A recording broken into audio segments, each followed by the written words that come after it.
Bem-vindos ao episódio 6 de Divã de CNPJ. Aqui a gente investiga narrativas, histórias, ficções, às vezes, que são criadas de pequenos empreendedores, empreendedores bem-sucedidos que conseguiram construir seus negócios dentro do que hoje a gente chama de internet, ou no mundo físico, às vezes misturando essas duas plataformas, ou essas duas instâncias, ou essas duas realidades, ou esses dois metaversos, como a gente está começando a falar hoje, de metaverso, que é essa fusão entre o físico e o digital, onde um de se distingue do outro, que até de alguma maneira a gente já vive isso, né? Só que hoje em dia essa fronteira está muito delimitada e a gente está começando a ver essa fronteira se apagar dia a dia. E eu vou falar com a Dani hoje. A Dani eu conheço de muitos anos, da época antes de eu abrir o CineJoia, em 2011, a gente abriu, ela tinha uma plataforma, tem ainda uma plataforma chamada InstaMission, e a gente abriu o CineJoia para que eles documentassem, o InstaMission documentasse, foi um puta de um sucesso, e foi uma maneira muito, naquela época, muito sagaz da nossa parte ali no CineJoia, de se aproveitar da comunidade da Dani, inclusive para mostrar o CineJoia e para começar a crescer a nossa comunidade a partir do InstaMission. Eu tenho uma profunda admiração pela Dani, a gente está fazendo... a Dani fala muito de como que a gente pode usar a internet a nosso favor e não a gente servir como um joguete dela, né, das Big Techs. E a Dani é mãe recente, né, tá 8 meses com o Martinho, o filho dela, e por isso que a gente tá fazendo o nosso primeiro episódio remoto. Eu não vou apresentar a Dani, porque ela tá aqui, eu não tenho o hábito de apresentar os meus convidados, porque no final das contas, quem melhor do que eles para falar sobre si, né? Dani, muito, muito obrigado por você abrir esse espaço na tua agenda. Eu não tô te vendo, mas eu sei que você deve estar feliz. 8 meses de Martim, né? É uma fratura na nossa vida. Eu sou pai também, então eu imagino como esses momentos, esses meses têm sido especiais para você. E aí, me conta, como que você virou a Dani da Contente? Eu sei que você é jornalista de formação, mas quais foram os pequenos eventos transformadores que te definiram a sua identidade e te trouxeram até a Contente? Primeiro de tudo, um prazer enorme estar aqui, que bom te reencontrar depois de tanto tempo, acompanho o teu trabalho desde sempre, mas muito bom estar aqui. Eu tô te vendo, ao contrário de você que não tá me vendo, então é engraçado, eu tô te vendo, você não tá me vendo. Uma câmera Sony para mim. E muito animada.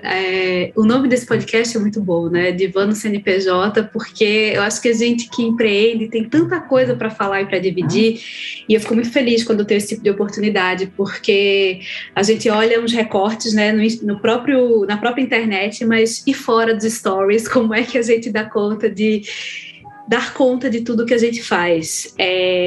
Eu sou jornalista de formação, eu sou de Recife, sou nordestina de Recife, vim para São Paulo em 2006 para fazer o trainee da Folha de São Paulo.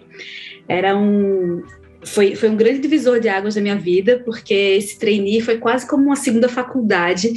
Eu fiquei ali 3 meses, depois eu continuei na Folha, e eu sempre tive uma sensação muito grande de que eu não faria uma coisa só. Sempre que eu via alguém falando assim, nossa, eu quero ser médica e essa é a minha grande vocação, eu falava, eu quero ser jornalista, mas eu quero fazer mais coisa também. Tipo, eu tinha uma ideia de que, assim, o trabalho não precisava ser esse lugar da completude total, ele poderia ser um lugar de uma expressão que é múltipla e que vai se modificando com o tempo também. Sempre muito apaixonada por internet. Em 2007 eu criei um blog que se chama Don't Touch My Moleskine. Moleskine é um caderno que ficou muito famoso porque dizem que o Hemingway escrevia notas lá, o escritor.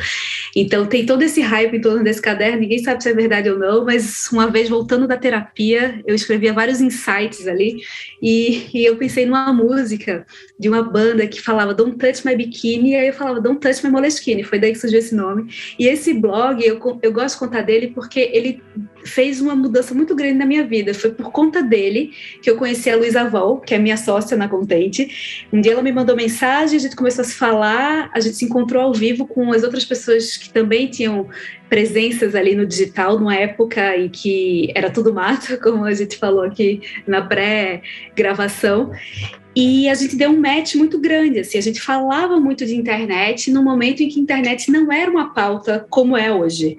Uhum. Parecia que a internet era aquele lugar em que os nerds falam de internet, a galera do game, e tava começando ali o pessoal do Twitter a usar muito ativamente, estava muito no começo das redes sociais, e a gente ficava falando muito sobre como a internet tinha virado uma janela para o mundo pra gente, assim, como a internet me fez conhecer gente, música, cultura em geral, me fez conhecer mais de mim mesma, a partir do momento em que eu tive acesso àquela pluralidade mesmo de informação e de experiência.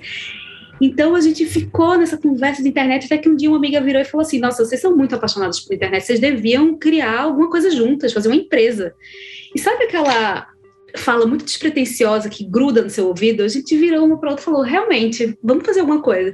E foi essa amiga que deu o nosso primeiro trabalho, assim, a gente foi repensar a identidade dela no digital. Ela tinha um trabalho com consultoria de moda, mas era um trabalho que ia muito além da roupa, tinha muito a ver com autoestima, tinha muito a ver com um mergulho para dentro que era simbolizado na roupa, mas que dizia respeito ao mergulho mesmo.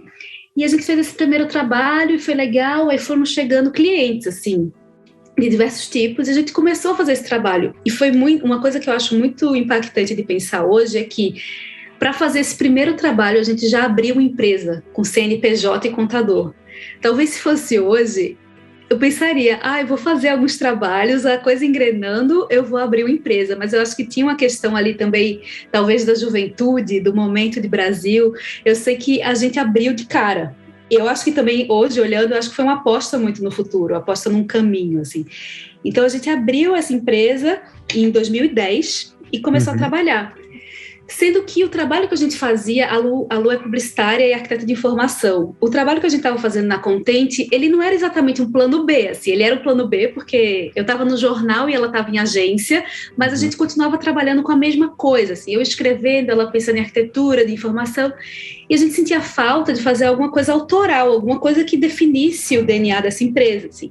Eis que o Instagram foi lançado no final do ano de 2010, e o Instagram mudou tudo, né, assim, mudou nossa forma de se comunicar, porque antes a gente se comunicava por texto, a gente estava em redes sociais, a gente estava no Twitter, no Orkut, começando no Facebook, chega o Instagram e ele está ali com aquela possibilidade de você se conectar a partir da imagem, e de você se conectar para além do seu grupo de amigos e familiares, você podia se conectar com uma pessoa só porque ela fazia foto boa, porque ela vivia uma realidade diferente da sua.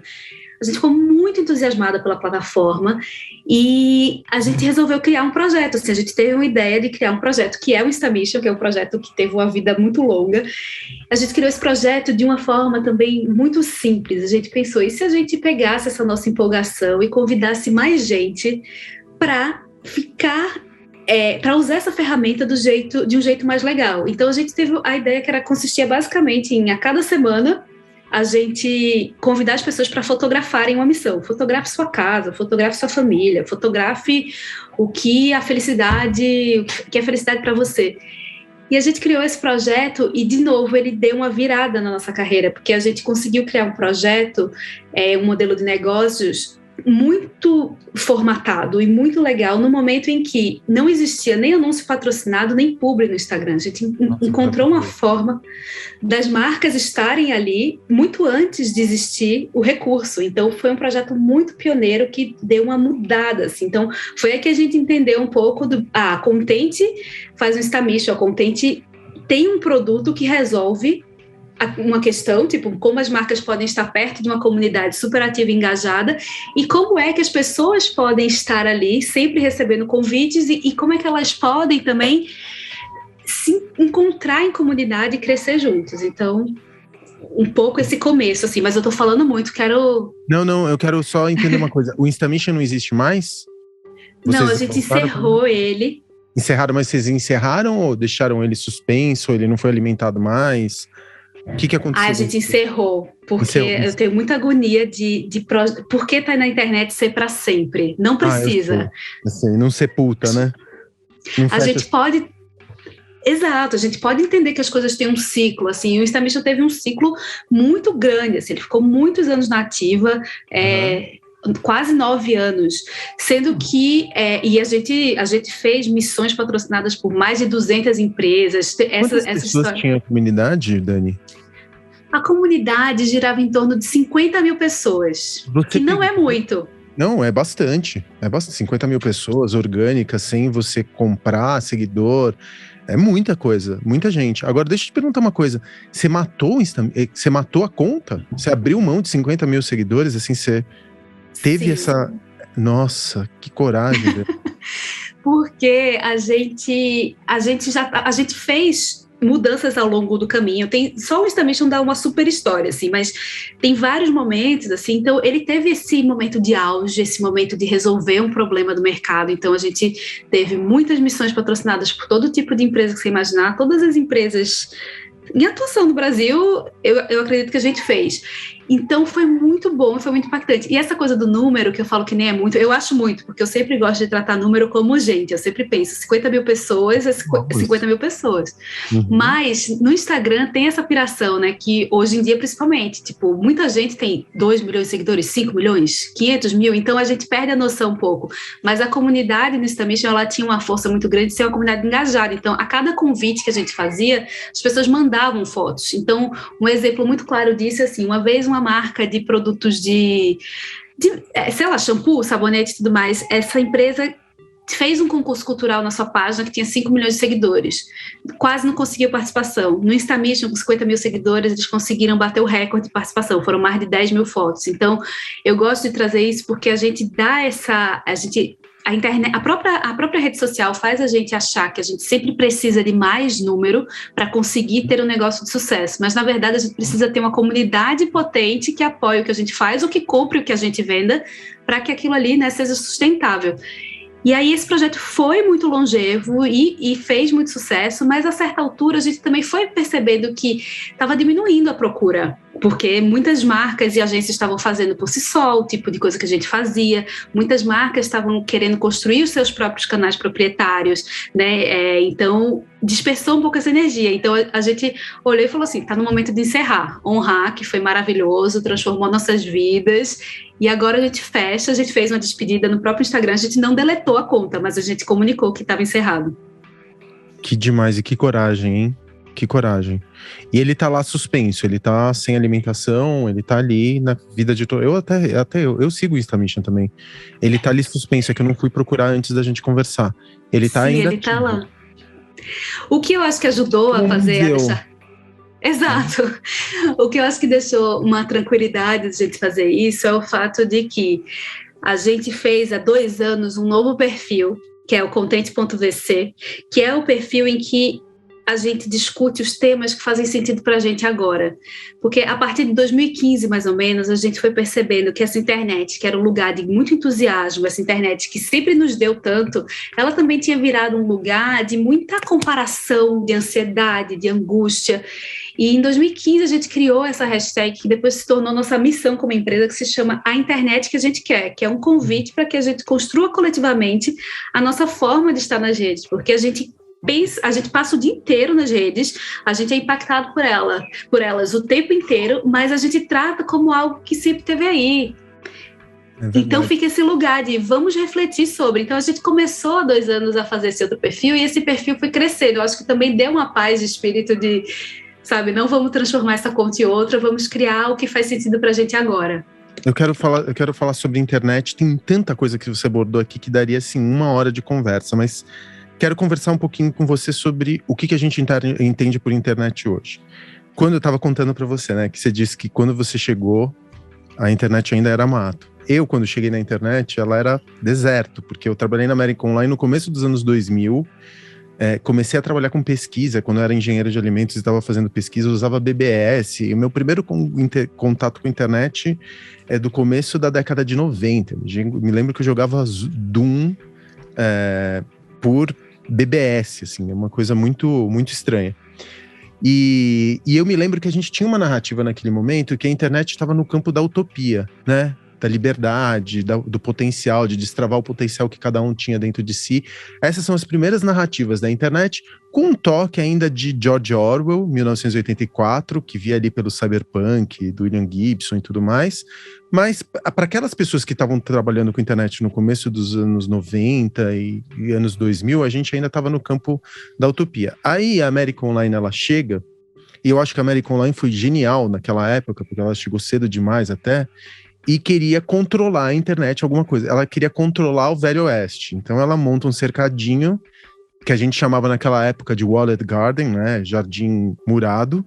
E ela começa a falar, olha, se você quiser usar uma página de internet, você vai usar o meu formato. E ela começa a entregar uma internet que é muito controlada no sentido da experiência. O UOL, quando ela chega no Brasil, o UOL já estava aqui. E eu me lembro que quando a América Online chegou no Brasil, o Frias virou numa declaração que hoje é célebre, histórica, virou para o pessoal da América Online e falou assim, welcome to Vietnam. Ele já dizia o que ia acontecer com a América Online, lógico que não deu certo.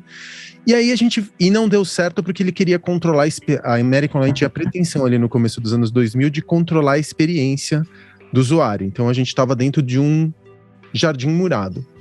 Qual não é minha surpresa que agora, na borda de 2022, você estava falando, né, que a gente às vezes tem estatísticas que falam que a gente fica 6 horas na internet, tem estatísticas que falam que a gente fica 9 horas na internet, mas enfim, vamos dizer que todo mundo fica entre 6 e 8 horas na internet. Se você for ver o consumo dessas horas, ele basicamente se dá por Instagram, Netflix, WhatsApp e Gmail. São talvez as 4 ou 5 plataformas ali que a gente... E Facebook, talvez. Mas o grande consumo de tempo que nos drena, eu não sei quanto a você, mas para mim, a minha internet são essas 4... Na verdade, três empresas, né? Google, Facebook e Netflix. Vai consumir 80%, 90% do meu tempo de internet hoje. De alguma forma, aquela pretensão da América Online de construir um jardim murado e esquecer a complexidade, as maravilhas que existiam na internet. A internet, naquela época, ela tinha a pretensão de não ser um fim. Ela era um meio, né? Você disse que conheceu tua sócia através da internet. Você começa a perceber que, em vários momentos, a gente usava a internet para encurtar distâncias. A gente falava muito sobre encurtar distâncias, né? De criar situações de encontro, criar situações para acontecer em real life, IRL, né? E hoje em dia ela é o fim mesmo. E aí, com a pandemia, isso se agravou. Por exemplo, você vê que Tinder começa a se pretender um lugar, né? Então, como os bares estão fechados, ele permite que, por exemplo, você se encontre com a pessoa com a qual você deu um match através do próprio Tinder abrindo uma janela de vídeo. Você vê Bumble abrindo um bar. Acho que eles abriram agora um bar em São Paulo, não sei se é Bumble ou se é Path, mas eu acho que é Bumble. Então você começa a perceber, ou então você vê que existem aplicativos no Google Chrome para você assistir Netflix sincronizado com uma outra pessoa. Então a internet, ela vira o lugar em si. E agora tem uma pretensão. Isso a gente está falando de um paulatino desmoronamento.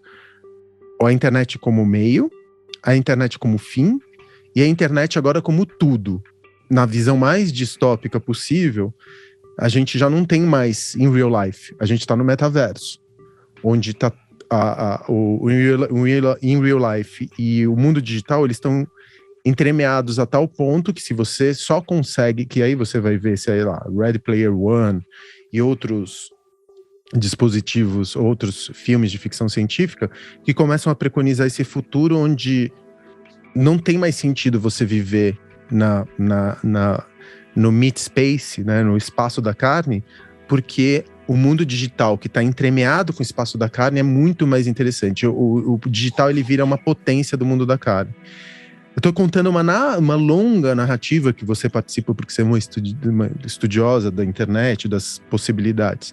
Você acha mesmo que essa pretensão, a gente está muito quente ainda no caminho, falando muito de metaverso, né? A gente está falando de metaverso faz 1 ano. E a gente começou a se dar conta de forte... Isso por conta da pandemia. Acho que a pandemia acelerou muito essa coisa do metaverso, da digitalização, da discussão sobre a internet. A gente começa a falar sobre Fortnite como metaverso. A primeira vez que eu ouço falar sobre metaverso é com Fortnite, depois Roblox como metaverso, e agora o Facebook chegando ao ponto de mudar o nome da empresa para Meta, porque o Zuck fala ou é Meta ou não é nada, ou não existe Facebook mais. E a gente percebe que você percebe o Facebook ficando obsoleto, né? Eu não sei se você usa o Facebook. Você usa o Facebook ainda? Não, eu deletei faz alguns bons anos, acho que mais de 3 anos, 3, 4 anos. O meu também tá em coma. O Instagram, cada vez mais... O Instagram deixou de ser uma rede social para ser um shopping center, né? Ele já não é mais uma rede social. E agora, né, a gente naquele momento em que a gente está completamente fadigado por conta da pandemia. Perdão, eu tô falando demais. O que eu quero te perguntar é, quando você fala sobre internet, que internet é essa? E como que você vê essa internet no futuro? Uou, né? Nossa, é muito bom, porque realmente é uma linha do tempo. Eu acho que tem um momento que a gente está vivendo que uma coisa, quando você falou da AOL, eu pensei muito, tudo é uma questão de time, né? Porque eles tiveram uma ideia pioneira, mas num momento em que o mundo e a própria internet não estavam preparados para isso, sendo que os grandes players, fazendo aos poucos, né, nos convidando para estar nessas redes, eles conseguiram fazer com que a gente seja o grande propagador de dados que ninguém precisa nem pedir. A gente só sai aceitando tudo, dizendo sim, é reconhecimento facial, veja aqui como você ficaria aos 60 anos, a gente vai dizendo sim, sem pensar nas implicações. Então, quando eu olho isso, assim, eu acho, o primeiro pensamento que me vem é a internet é maior do que as redes sociais. Sendo que a gente está reduzindo a internet e as redes sociais. A gente passa o dia inteiro entre Instagram, WhatsApp, Facebook, né? A gente faz nossos negócios nessas redes. Quando houve o apagão das redes, muita gente falou, ai, que bom, respiro. Bom para quem? É um privilégio você poder ficar offline. Tem um monte de negócio que depende do WhatsApp para entregar, para conseguir falar com o seu cliente. Então, a gente está vivendo um momento que a gente deu muito poder das nossas vidas, vida pessoal, é isso, é a vida PJ, a vida PF, o CNPJ e o pessoa física, a gente deu muito controle para algumas poucas empresas que podem ser lidas como um monopólio. Então, quando o Mark Zuckerberg vira e fala assim, vamos mudar agora o Meta, eu acho assim, é um alerta. Né? De repente, um nome que funcionou até hoje, ele muda do nada. Ele muda porque o Facebook está num escrutínio gigante sobre o que é que tanto poder fez com a nossa democracia no mundo inteiro, não só no Brasil, né, mas nos Estados Unidos principalmente. Então, assim, eu gosto muito da conversa sobre o que vai acontecer no futuro, mas eu acho que ela nos distrai de olhar para o presente, onde a gente tem muitos problemas para resolver, antes da gente falar se a gente vai querer ser um avatar em formato de desenho no Meta. Não que uma coisa precise acontecer para outra acontecer na sequência, as coisas podem andar em paralelo, mas é muito mais sexy você falar sobre o metaverso do que você falar sobre uma regulamentação da internet, que é muito urgente, né? Então, fica esse lugar que a gente está o tempo inteiro dando um poder gigante. A gente não pensa sobre os nossos dados, a gente não pensa sobre o que é que a gente põe e o que é que a gente não põe, a gente só vai aceitando, a gente acha cômodo que a gente abre o Spotify e tem uma playlist feita sob medida, a gente acha cômodo que a gente abre a Amazon e você lê um livro, agora leia esse. A gente está delegando nossa inteligência e nosso tempo para empresas que detêm muito poder e que estão fazendo de tudo para extrair ao máximo da gente. Então, eu fico muito nesse dilema e às vezes eu fico me sentindo velha por conta dessa experiência da internet mato, mas eu acho que você também vai se relacionar porque você estava no deserto, no mato, e eu falo, a gente evoluiu muito até aqui, mas a gente não conversou coisas básicas ainda. Então, eu acho que a gente está muito conectado e a gente, né, ainda mais no contexto de pandemia, a gente precisou ficar ainda mais conectado. É sempre importante fazer um recorte. Muitos trabalhos continuaram sem depender da internet, né? O motorista de ônibus que te transportava para ir fazer algum serviço que era físico, tipo numa obra e tudo mais. Então, quando a gente fala do trabalho remoto, a gente também está fazendo um recorte aí de classe, um recorte econômico. Então, tudo ficou muito mais na internet, sendo que, por um outro lado, nunca estivemos tão cansados, nunca estivemos tão sozinhos também, porque quando a gente vê né? Todas as possibilidades, o Tinder, o Bumble e tudo mais. O que eu vejo dos relatos dos meus amigos solteiros, assim, a dificuldade de criar uma conexão, porque parece que você está esperando que do outro lado tem um match perfeito, alguém que vai querer ver o mesmo filme que você, ler o mesmo livro que você está procurando uma companhia, um companheiro, uma companheira, você está procurando um espelho. E aí, nesse sentido, eu acho que a promessa da internet, para mim, a gente sempre fala muito isso, a internet sempre foi essa janela para o mundo, essa janela de possibilidades, você conhecer a banda que você nunca conheceu, porque o seu amigo era o rato do Soulseek. Eu tenho um amigo que eu fiz pelo chat do Soulseek, uma amiga nos apresentou. Eu amava. Agora só os cringes vão entender, né? Mas assim, era foda, era maravilhoso. E aí você conhecia e você conversava e tinha um lugar de uma divergência. O que acontece hoje é que, na própria dinâmica das redes, a minha internet é diferente da sua, a gente pode escolher pesquisar a mesma coisa, os resultados vão ser diferentes, porque ela vai sendo moldada a partir do seu uso. Então, essa promessa da possibilidade de conversa, de conhecer gente, de conhecer mundo, de ampliar a visão de mundo, ela existe se você tiver consciência e você praticar essa resistência, tipo a resistência da sua atenção e do seu tempo diante desse algoritmo que tudo vê e tudo quer te indicar. No entanto, a gente vê também esse outro lugar dessa internet da bolha, né? Se eu discordo de você, eu paro de te seguir, ou eu te bloqueio, ou eu te cancelo. A gente não consegue conversar num grupo da família se alguém discorda da gente. Então, a internet, que era uma janela, ela virou um espelho, é o espelho do eu. O que eu quero, o que eu faço, o que eu gosto, eu, sendo que o eu sozinho não vive em sociedade. Então, assim, eu fico muito nesse lugar, dessa dualidade mesmo, assim, querendo que essa internet volte a ser mais uma janela e seja menos espelho, e que se for espelho, pelo menos a gente aponte para o outro, porque é muito fácil e é tudo muito bem feito para que a gente fique muito empolgado com esse futuro, mas o presente não está bom. Tanto é que agora, nesse momento de uma flexibilização da pandemia, o que a gente vê é assim, as pessoas estão no samba, no show, na festa, no restaurante. Até a Laura, minha esposa, ela falou, qual foi o momento em que de repente ninguém usa máscara? Não recebemos essa atualização entre estávamos nos cuidando e agora a gente abre os stories e vê um monte de gente em festas cheias de gente, normal, né? Porque a gente está sedento. Não é mais constrangedor, né? Porque antes a gente estava constrangido de fazer isso, de exibir. Inclusive, a gente viu influencers sendo cancelados durante a pandemia porque estavam celebrando no momento onde não existia a menor razão para celebração. E hoje as pessoas estão... Mas por um outro lado também, eu fico perguntando, mas e a saúde mental nesse caminho? Agora deixa eu te perguntar uma coisa, antes que eu perca a pergunta, que para mim é super importante aí dentro desse campo de fala teu. Você acha que a internet, assim como o álcool, como o cigarro foi um dia, como o álcool e tem um grande risco de ser, você acha que a internet deveria ser regulamentada pelo Estado, eu digo, por leis? A gente deveria determinar, alguns países estão fazendo isso, né? Cortando acesso à internet. Onde que ela vira? Onde esse tipo de...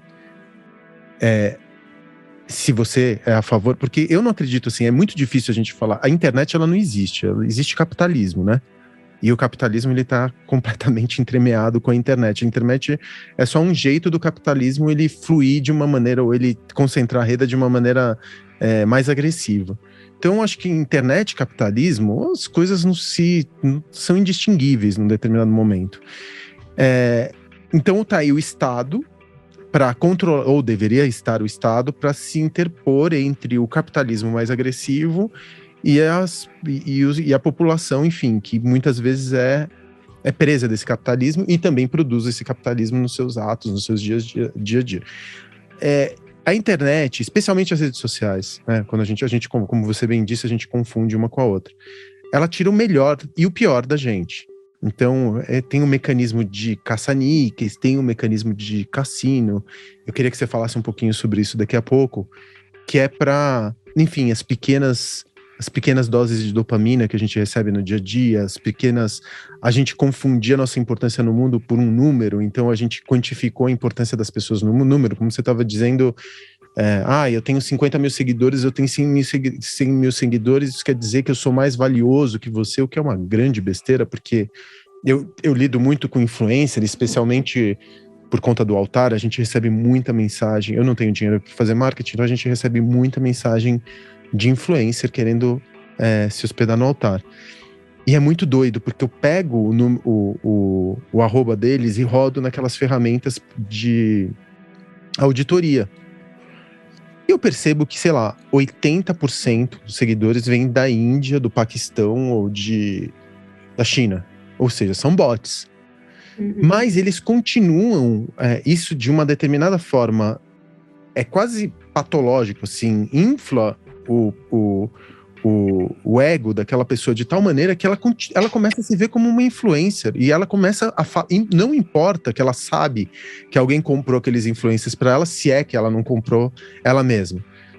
E isso é baratíssimo nos dias de hoje. Então, o número determina, é como se a própria ficção ela fosse substituída pela pessoa que ela é, né? A personagem que ela construiu no Instagram fosse maior do que aquela pessoa é. Enfim, para a gente não desviar do assunto. Você acha mesmo ou você acredita que o Estado deveria regulamentar o Big Tech, como já está se discutindo nos Estados Unidos, comitês, o Zuck sendo convocado para prestar esclarecimentos, a maneira como o Facebook e o WhatsApp, aqui no Brasil especificamente, impactou. Você acha mesmo que nós, cidadãos, nós temos essa potência de transformação, de falar, não, para. Eu nunca consegui. São poucas as pessoas que eu consegui perceber que pararam de fumar. Quando você pergunta para alguém, como você parou de fumar? Puta, depois de muita dor. Depois de ter visto uma pessoa que faleceu de câncer de pulmão, depois de ter. Porque se você for esperar só pelo estímulo, a gente continua sendo presa das companhias, né? Não importa se são os fabricantes de tabaco, se são os fabricantes de álcool, ou se são os fabricantes de sonhos ou desilusões como a Big Tech. Você acha que em algum momento o Estado tem que se interpor entre as populações e as Big Techs, ou não? Que nós, aqui do nosso lado, a gente vai encontrar uma maneira de fazer o nosso desejo parar de ser cooptado pelas grandes companhias?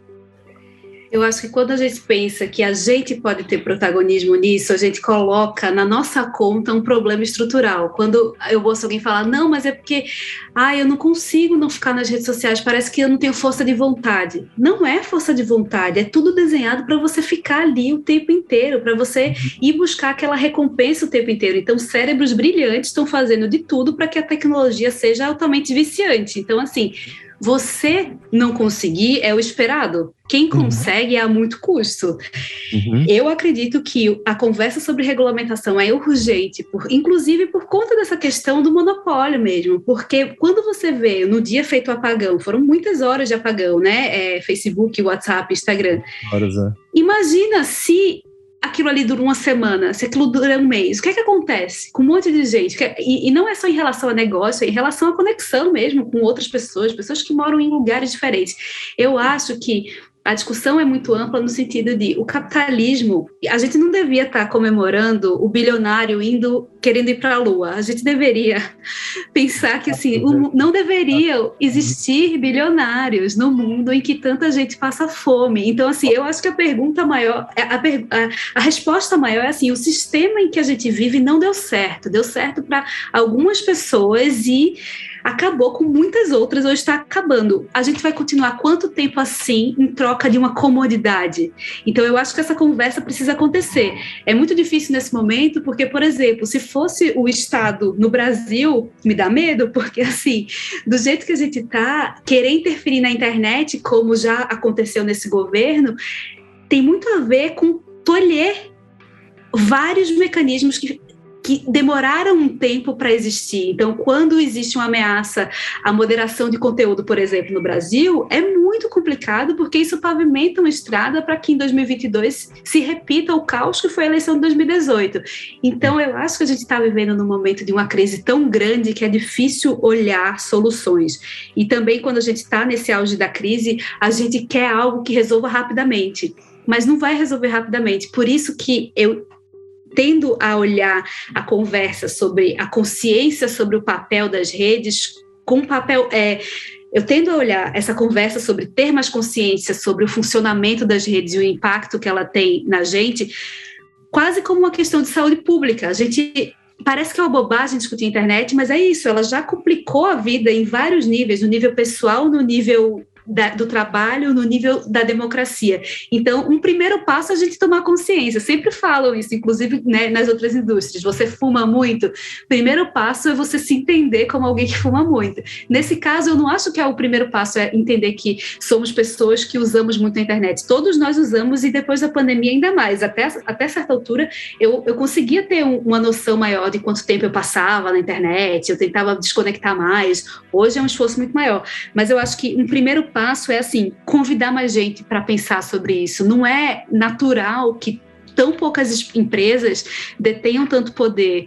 Não é natural a gente... Não é nem que não é natural, mas assim, não faz sentido a gente ficar comemorando o cara indo para a Lua ou o metaverso quando as coisas no presente estão muito complicadas. O que é que está sendo feito em relação às eleições do Brasil em 2022 pelas plataformas? Essa conversa, eu acho que ela tem muita urgência, mas ela não é travada na grande mídia, ela não é travada na mesa de bar, ela é travada pelas pessoas que estão pensando isso, as instituições, as ONGs, os órgãos competentes, mas essa conversa não chegou ainda. Então, para a gente pensar na regulação, a gente precisa ainda de alguns outros passos, mas eu acho que é muito importante, sim.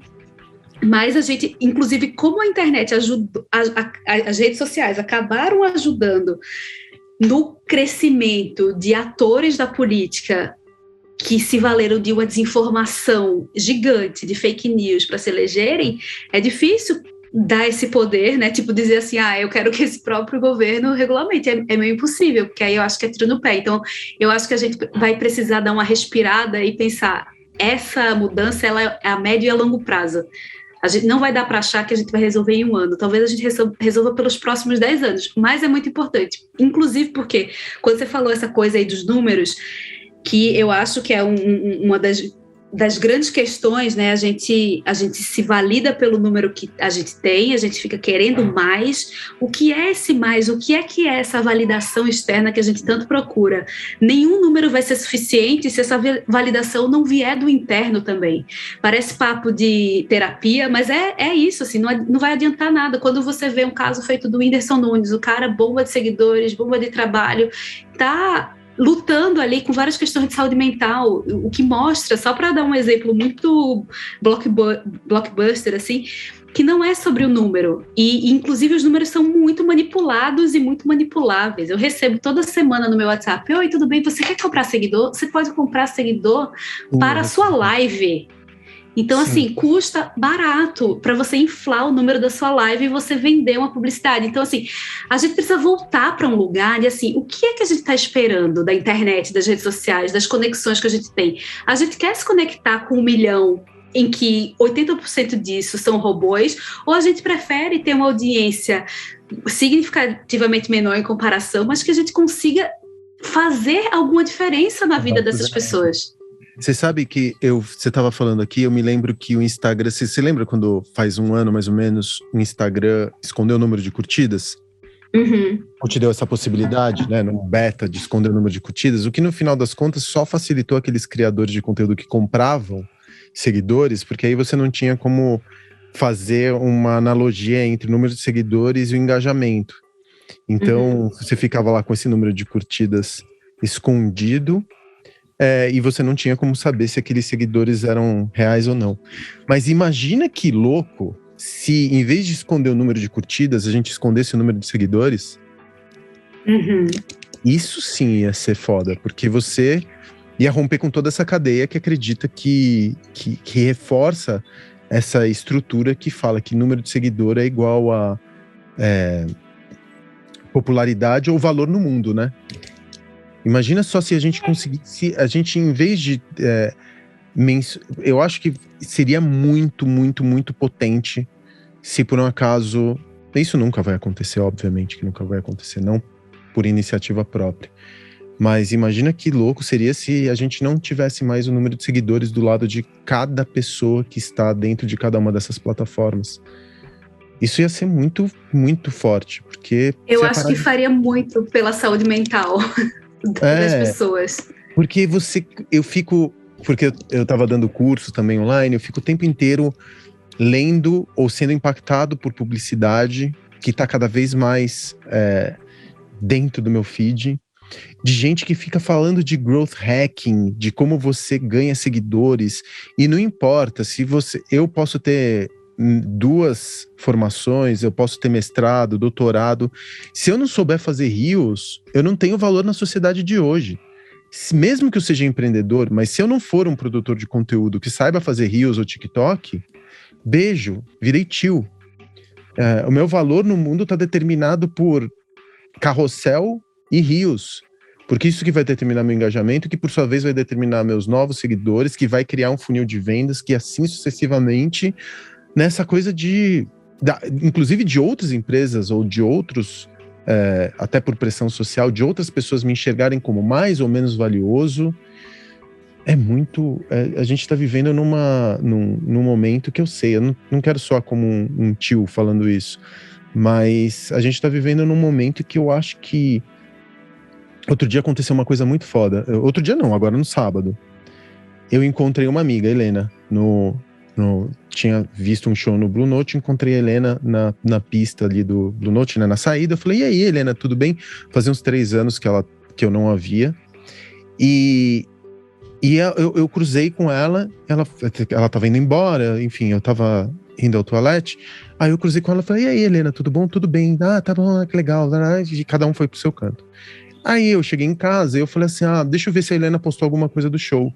Fiquei curioso pra ver se ela tinha postado alguma coisa do show. Entrei no Instagram, procurei o handle dela, não achei. Me bateu uma paranoia, Dani. Na hora eu pensei assim, a Helena me bloqueou. A Helena me bloqueou. O que será que eu fiz pra Helena? Será que eu falei alguma coisa que a incomodou? Será que ela me odeia? Será que ela... Porque a gente já entende o unfollow como uma coisa muito potente, né? Você fala, pô, unfollow quer dizer que a pessoa não vai com a minha cara. A gente já valoriza as conexões físicas a partir do unfollow. Mas um bloco, essa pessoa me quer ver morta. Eu fiquei nessa paranoia, assim, do bloco, e eu não aguentei. No domingo, quando eu acordei, eu mandei uma mensagem pra Helena, eu ainda tinha ela no WhatsApp, a gente tinha feito um trampo juntos. Eu falei, Helena, você me perdoa? Gostou do show? Tudo bem? Você me perdoa por essa pergunta, mas eu sei que eu vou soar meio paranoico. Me perdoa pela pergunta. Por um acaso eu fiz alguma coisa pra você? Porque eu percebi que você me bloqueou. Aí a Helena deu risada. Ela respondeu, hahaha. Não, eu saí do Instagram. Eu achei aquilo tão chique. Sério. Eu olhei pra Helena e falei assim, que chiqueza. Como você é uma mulher fina, você pode se dar ao luxo de sair do Instagram. Aí eu perguntei pra ela, mas por qual razão você saiu do Instagram? Ela falou, pô, não tava fazendo a menor diferença na minha vida, isso tava assim, vindo como uma fonte de ansiedade. E eu tô percebendo cada vez mais pessoas tomando a decisão consciente de procurar o Instagram anônimos, Instagrams anônimos, sabe? Suspender por um determinado tempo o uso da rede social, ou simplesmente deletarem suas contas, o que é possível, caso você não dependa de, por exemplo, de vender, de captar clientes como eu e você, ou a gente não dependa da rede para... Se eu trabalhasse em alguma empresa e não precisasse do Instagram para minha... O foda é que até hoje os executivos, eu vejo essa pressão entre os executivos, porque agora tem o fenômeno do executivo influencer, ou influencer... Top voice. Exatamente, top voice, ou dentro do LinkedIn, ou dentro do próprio Instagram, porque hoje você não contrata mais, me manda seu CV. Eu até estava fazendo um processo de contratação para minha empresa, e enfim, eu fiz 3, eu não queria ver CV, eu entreguei 3 problemas reais, me manda teu link do Spotify, teu link do Instagram, uma playlist do teu Spotify, né, eu trabalho com cultura, e a arroba do Instagram. Eu sei mais sobre a pessoa olhando pro playlist dela no Spotify do que ela falar para mim sobre o currículo. E não dá para você montar uma playlist no Spotify do dia pra noite, né? É uma coisa que é difícil, você vai consolidando essa playlist ao longo do tempo. Por que eu tô te falando sobre tudo isso? Você acha que a gente vai em algum momento, nesse esforço da internet que você quer para si, ou de você ser menos peão dentro desse tabuleiro e ser mais dono da sua vida, você acha que simplesmente abrir mão das redes sociais é um caminho possível, palpável? A gente consegue? Você conseguiria? Mãe, agora? Eu não tenho vontade. Você não tem nem a menor vontade? Não, porque eu consegui me reconectar com a internet, essa internet da conexão mesmo, assim. E isso eu tô falando zero corporativa, assim. Me conta, Dani, como que você fez isso? Me conta teu hábito de internet. Uma pessoa que cuida, que fala desse campo saúde mental e internet o tempo inteiro. Me conta das tuas estratégias, você mesmo. O que você faz? Você acorda, você dorme com o celular do teu lado?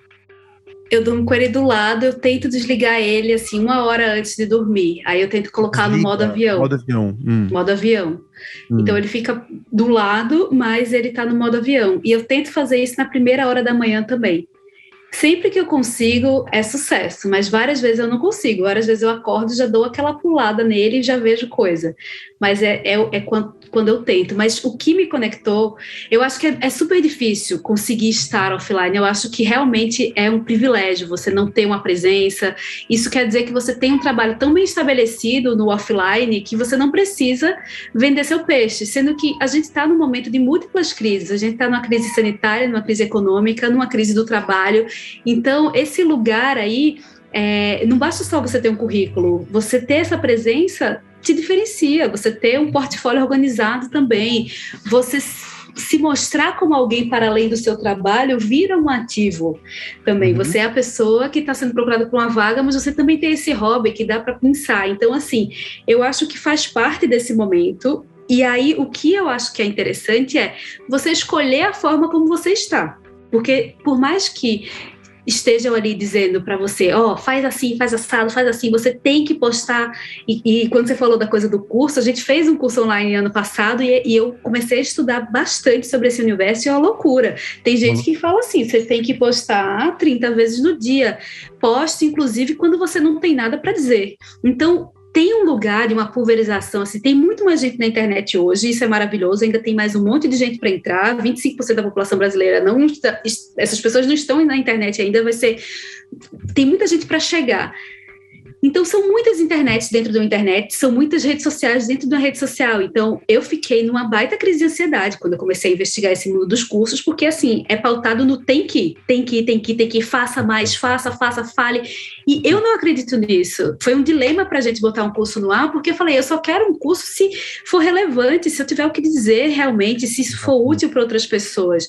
E aí, o que me conectou de volta com essa internet foi parar de olhar tanto para essas regras, parar de olhar para o tem que e para olhar e passar a olhar para o que eu queria.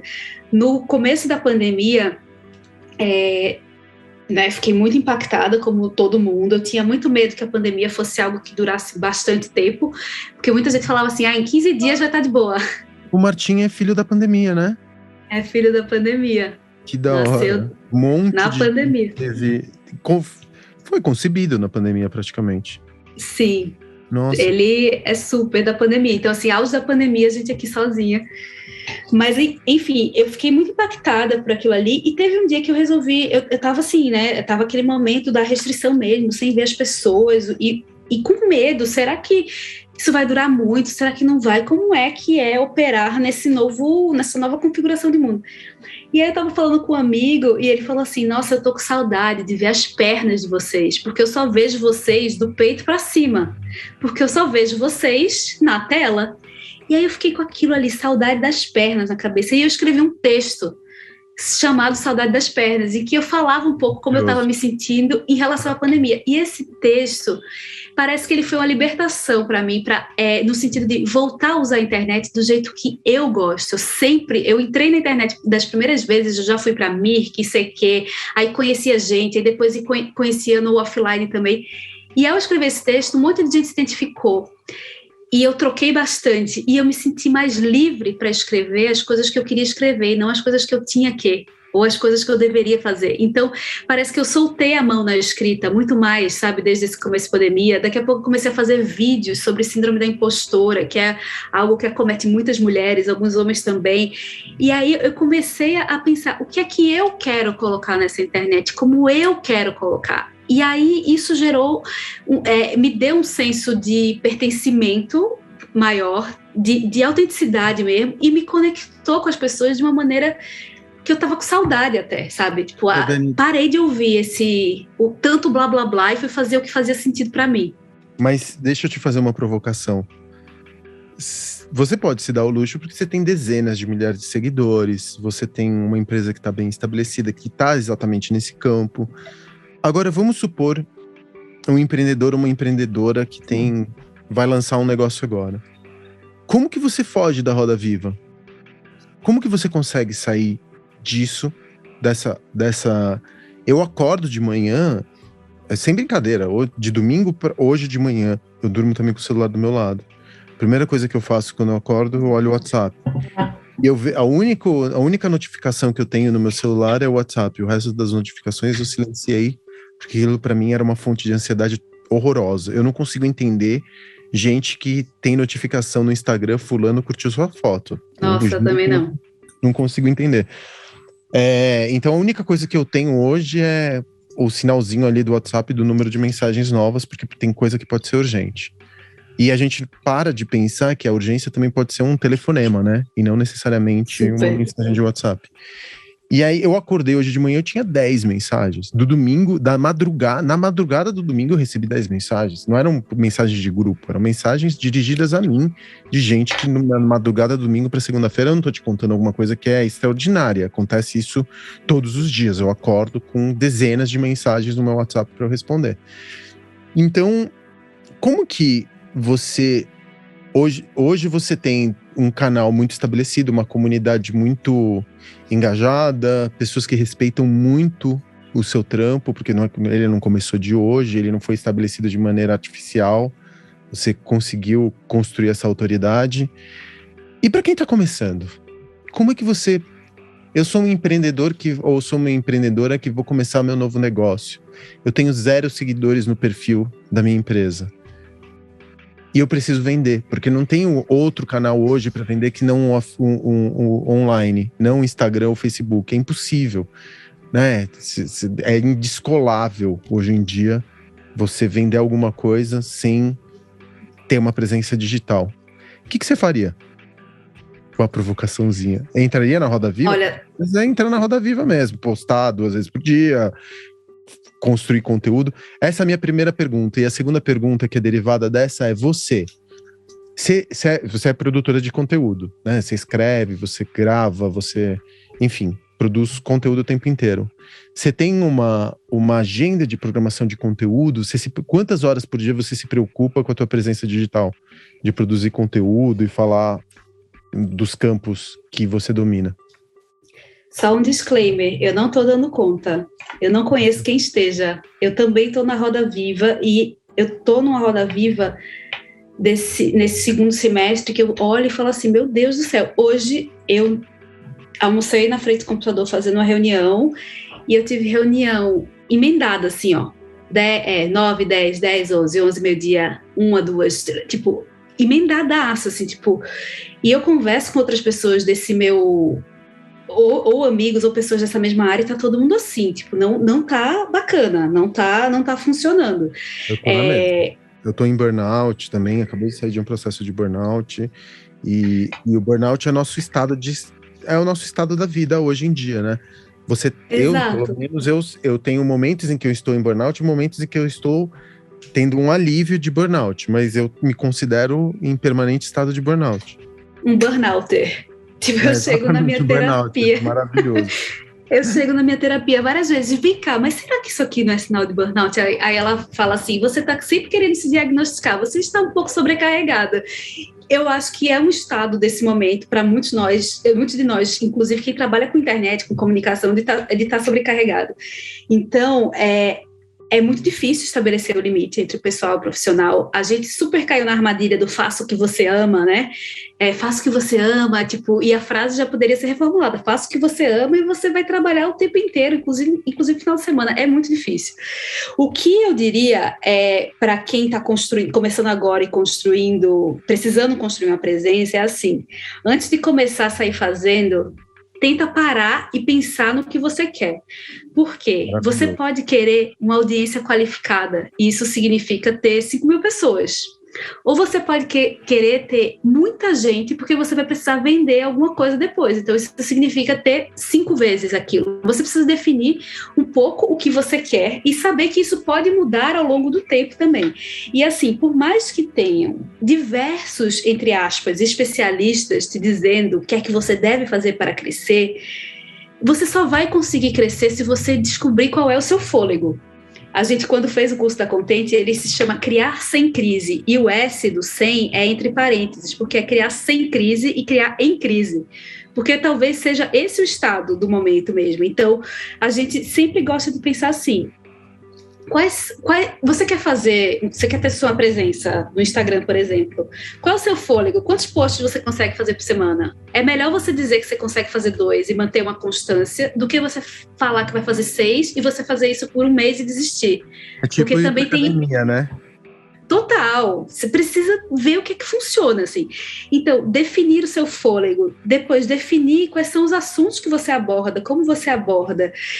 Você tem uma pergunta, a gente fala que é a regra de ouro da Contente, que sempre que você está fazendo conteúdo, você tenta responder uma pergunta que fica implícita, que é, e eu com isso?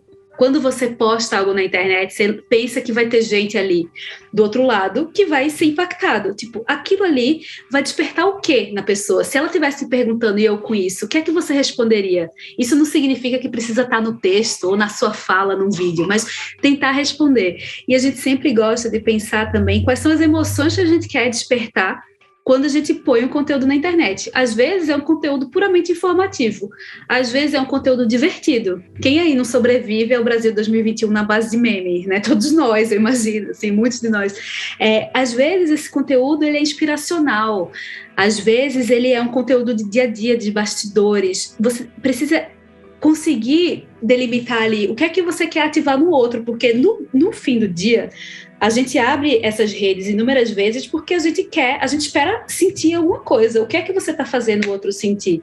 Sem cair no lugar, isso sou eu falando pessoa física também, sem cair no lugar do clickbait, da apelação, do post pelo post, só porque está todo mundo fazendo. Você não precisa ter opinião sobre tudo. Você pode ter um tempo... Desculpa te interromper, Dani, só para aproveitar esse gancho. Perdão por te interromper. Mas como que você faz isso quando o algoritmo ele valoriza a polêmica?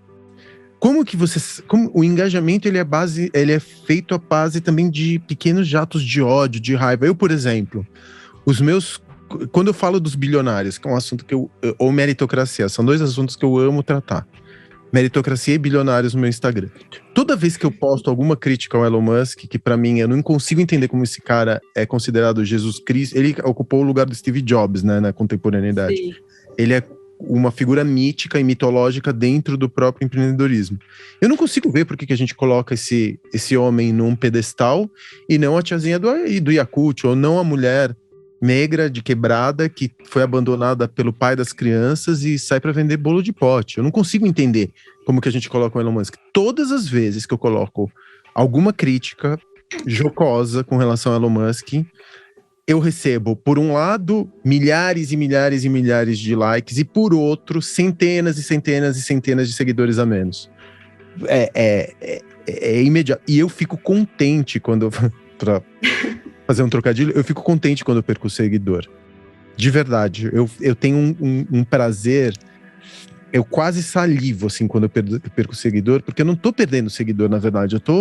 São pessoas que não querem mais ler o conteúdo. Eu também não fico mais triste se alguém me dá um unfollow. Antes eu tinha até aquelas ferramentas para você auditar quem te deu um unfollow, e eu cheguei ao ponto de correr atrás de pessoas e falar assim, por que você me deu um unfollow? Eu fiz alguma coisa para você? Hoje em dia, eu falo assim, pô, eu acho que eu não me seguiria também. Se parar para pensar, não sei se eu me seguiria. Eu tenho mais vontade de seguir, por exemplo, empreendedoras que estão no campo do empreendedorismo feminino e falando de empreendedorismo feito por mulheres ou feito por pessoas de outras raças ou de outras sexualidades diferentes das minhas, do que seguir empreendedor branco, hétero, cis, como eu sou. Não estou nem um pouco interessado em ouvir sobre esse campo do empreendedorismo, sabe?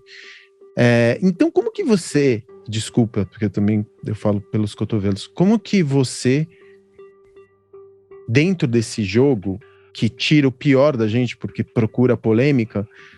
Se você for postar conteúdo Hakuna Matata, só conteúdo informativo, você vai ter a impressão de que ninguém te lê, ninguém tá interessado, e isso vai erodindo a tua autoestima, né? Como empreendedor, e erodindo a autoestima do teu negócio. Então, como que você luta contra o estímulo que esse algoritmo provoca de você sempre colocar para fora algo que seja polêmico ou que seja que crie... A gente viu agora o caso do goleiro, né? Do goleiro não, do jogador de vôlei, que cresceu milhares e milhares, centenas, milhões de seguidores sendo homofóbico ou falando sobre homofobia, né? Falando sobre o direito de ser homofóbico, se não muito me engano, porque eu também não ocupo muito espaço da minha cabeça com esse tipo de besteira.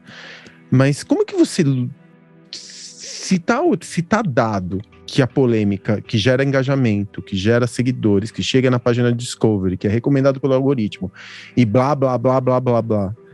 Esse jogo meio round six, de como você consegue botar teu conteúdo na frente dos outros sem usar tráfego pago. Como que você se livra disso, cara? Eu tô te fazendo uma pergunta que eu me faço direto. Porque quando eu falo dos bilionários, eu também recebo ódio de outras pessoas. E eu não tô disposto. Às vezes esse unfollow vem com... Pra você ter uma ideia, eu tive que limitar os comentários das minhas postagens, porque eu recebia tanto hater falando que eu era invejoso, falando que eu era, sei lá, que eu deveria voltar para a Argentina, que é um ataque de xenofobia. Eu recebia tanto ataque de hater que eu comecei a limitar. E ao mesmo tempo, quanto mais a hater eu recebia, tanto mais eu tinha vontade de falar sobre o assunto. O que também estimulava o pior em mim, porque eu também ficava provocando as outras pessoas. E aí, como que você sai disso? Me explica como que você sai disso. Olha, essa pergunta é muito boa e muito complexa. Eu acho que tem alguns caminhos, para mim, assim. Eu acho que realmente a gente precisa falar sobre a piração dos números. Para que você quer os números? Porque essa corrida é uma corrida maluca, ela nunca vai ter fim. Porque quando você atinge determinado número, você vai querer mais, porque é a dinâmica do jogo. Então, eu acho que uma pergunta-chave que a gente precisa se fazer é: quais são as métricas de sucesso que a gente quer mesmo? O que é que vai significar algo para mim a partir do momento em que eu publico aquele conteúdo? Eu vou dar um exemplo. Quando a gente começou a fazer algumas saídas com o Martim, eu comecei a me incomodar que em todos os lugares que a gente ia, numa exposição, no lugar de bebê, todas as famílias eram famílias heterossexuais, pai, mãe e filho. Aqui somos uma família de 2 mães e um filho. E eu falei, caramba, eu quero que meu filho cresça com outras famílias como a dele, porque eu não quero que ele seja a atração, o único que tenha 2 mães. E aí eu resolvi criar um grupo de WhatsApp para juntar outras mães. Falei com uma amiga, a outra, a gente foi juntando, foi espalhando o link, e a gente fez um primeiro encontro, foram 50 pessoas. A gente fez um segundo encontro, foram mais de 100 pessoas.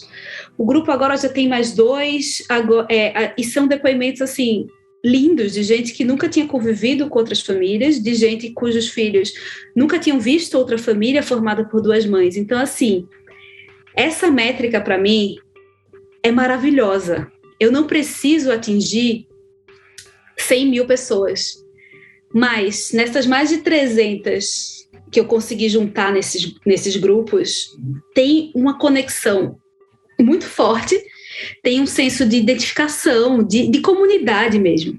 Então, eu gosto sempre de aterrar o número. O que é que eu quero? Eu poderia abrir uma live e falar para um monte, mas eu achei emocionante encontrar mais de 100 pessoas, acho que nesse último encontro foram 120 pessoas, que fazem parte de famílias como a minha. Então, assim, eu acho que toda vez que eu vou aterrar os números, que eu sempre gosto de pensar, se eu precisasse colocar as pessoas dentro da minha casa, caberia? Nem a pau, nem no meu perfil pessoal, as pessoas do meu perfil pessoal caberiam dentro da minha casa. Então, por que na internet é pouco? Então, eu acho que é o tempo inteiro resistir a essa engrenagem que faz você querer mais, sem nem se dar conta do que é que você quer mais. Você só quer porque todo mundo tem. Você quer porque é melhor. Mas, assim, o que é que você está fazendo com esse número que você tem? O que é que você está construindo a partir daquilo ali? E em relação à polêmica, também, assim, É claro que se você for jogar com a polêmica do dia, você vai atrair atenção e você vai aparecer lá no popular, você vai viralizar. Mas aí é ver se você tem estômago para isso. Eu não tenho. Eu não tenho. Eu prefiro dar uma pensada, ver o que é que eu quero falar, porque é muito desgastante, porque eu acho que também chega um momento em que as pessoas que te seguem, elas olham aquele perfil ali sem ver a humanidade por trás. Então, para mim, tudo tem a ver com aterrar, assim, lembra que tem uma pessoa por trás, é uma pessoa que está fazendo, é uma pessoa que tem essa opinião, mas assim, ela pode até mudar de opinião, contanto que ela não seja racista, homofóbica, contanto que ela não esteja cometendo um crime, né? Se ela está cometendo um crime, ela merece estar no tribunal, não no da rede social, mas nos órgãos competentes mesmo.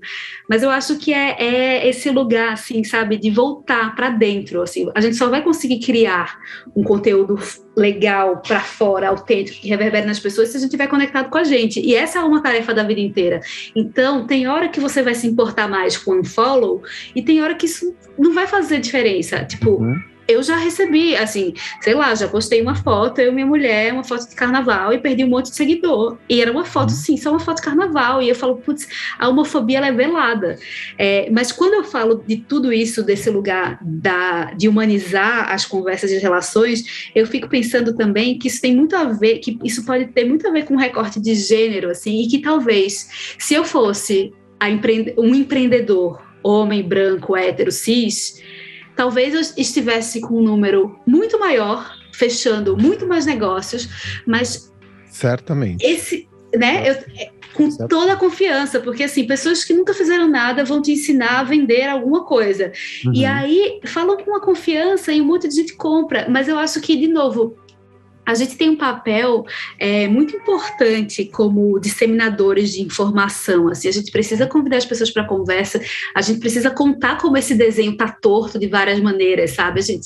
Eu não quero contribuir para uma internet que causa ansiedade, eu não quero contribuir para uma internet que faz o outro se sentir insuficiente, eu não quero contribuir para uma internet que faz, no fim do dia, você se sentir mal. Eu tenho certeza que todo mundo que está ouvindo esse podcast aqui está fazendo o melhor que pode nas condições que tem, no momento dessas crises múltiplas, assim. Está todo mundo tentando e está todo mundo cansado, mas eu acho que a única saída é olhar para dentro para conseguir fazer de uma forma autêntica o que vai para fora. Porque aí, assim, e quando você falou da coisa do que tirou os likes, para mim foi uma libertação, porque eu falei, eu posso postar a foto da minha cama, porque eu não vou ficar olhando, você tem acesso às métricas, óbvio, mas eu não vou ficar olhando se deu 100 likes ou se deu 1000 likes, assim. Isso me ajudou também numa libertação. Eu falei, assim, eu acho que a gente também se acostumou, por conta dessa engrenagem das redes, que tudo tem que ser um sucesso. Tudo que a gente faz tem que ser muito bom. É uma loucura, porque se a gente for pensar em qualquer pessoa que criou qualquer coisa em outro momento da história, existiam altos e baixos, existiam momentos de florescimento e momentos de pétalas caídas e árvores sem nada para conseguir florescer depois. A gente tem momentos de hibernação, como a gente tem momentos de uma pulsão criativa melhor, mas a internet faz com que, as redes sociais, né, fazem com que parece que a gente tem que estar no auge todo dia. E não é à toa que está todo mundo com burnout, né? Muita gente com burnout. Então, eu acho que só olhando para dentro a gente vai conseguir sair dessa maluquice. Maravilhoso. E você está falando todo esse tempo da importância da comunidade. E como a gente estava falando antes, a partir do momento que a comunidade pertence ao Big Tech, né? Pertence ao Facebook, ao WhatsApp, que o teu grupo está dentro do WhatsApp, essa comunidade já não é mais tua, né? Essa comunidade, ela é facilitada pela existência, né, das Big Techs e o que elas vão permitir. Se um dia a gente viver um apagão eterno das Big Techs, o que aconteceu com essa comunidade? Provavelmente ela foi embora. Então eu acho que talvez o futuro seja o Moleskine, para voltar no teu blog. Don't touch my Moleskine, porque eu acho que o nome de todas essas mães ali no teu Moleskine, essas conexões físicas que vocês fazem, de se encontrarem, enfim, e de lutarem também, ou possibilitar, melhor dizendo, que é uma espécie de resistência, uma espécie de luta, que as crianças de vocês não se vejam simplesmente como uma exceção, mas sim como uma possibilidade de mundo, acho que isso é muito mais importante do que a gente ter um determinado número numa comunidade, no Instagram, onde você poderia colocar crianças com duas mães, vamos supor, e juntar um monte de seguidor e não possibilitar que realmente essas crianças, como você mesma diz, não se sintam sozinhas quando crescerem, porque elas estão num museu, porque elas estão em qualquer espaço público, que isso não seja visto como uma exceção, mas que seja visto nem como regra, mas como seja visto de maneira natural, né? E assim a gente, aos pouquinhos, consegue avançar os costumes dentro desse país que é tão retrógrado. Dani, tô ouvindo o Martim aí no fundo. Eu acho que ele tá clamando pela sua presença. Ele tá doentinho, né? Você me comentou? Ele tá, mas ele tá bem atendido ali. É só que eu acho que como eu tô de fone, talvez o microfone pegue mais, mas ele tá bem. Eu tô achando massa, mas acho que ele precisa da outra mãe dele agora. E a gente também tá 1h20 aqui. Eu continuaria com você por mais umas 2, porque é maravilhoso aprender contigo, ouvir de você. Me dá até me dá um alento, sabia? Porque eu acho que a gente costuma muito falar sobre futuro, né? Nós, comunicadores, a gente está sempre se preocupando sobre futuro, especulando sobre futuro, mas você me trouxe uma lição muito importante, que é pensar agora, no presente. A gente tem questões mais urgentes do que o metaverso nesse exato momento. E o metaverso também é uma construção a partir do presente, se a gente vai ser cooptado ou não por ele, se a gente vai resistir ou não, se o verdadeiro metaverso talvez seja tomar um cogumelo, tomar um ácido e ficar olhando para o céu e ficar tentando encontrar formas nas nuvens, né? Porque outro dia eu fiquei pensando nisso, eu falei, pô, esse metaverso que eles estão propondo, onde você tem um encontro de várias propriedades intelectuais se cruzando, e ela cria uma espécie de uma membrana em cima do teu campo dos sentidos, eles já inventaram desde a idade, sei lá, desde a época da Idade das Pedras, né? Basicamente, comer um cogumelo estranho que você encontra no campo. Você vai ter umas alucinações um pouco parecidas com o que o Zuki está propondo. Mas, de qualquer forma, eu te agradeço muitíssimo pelo teu tempo. Você tá numa correria desgramada, você tá mãe, e ainda você abriu 1h e pouco do seu tempo para conversar comigo e para todas essas pessoas que estão nos ouvindo agora. Muito obrigado, viu, Dani? De verdade, sou teu fã e fiquei ainda mais depois dessa conversa. Queria te agradecer muitíssimo pelo teu trampo.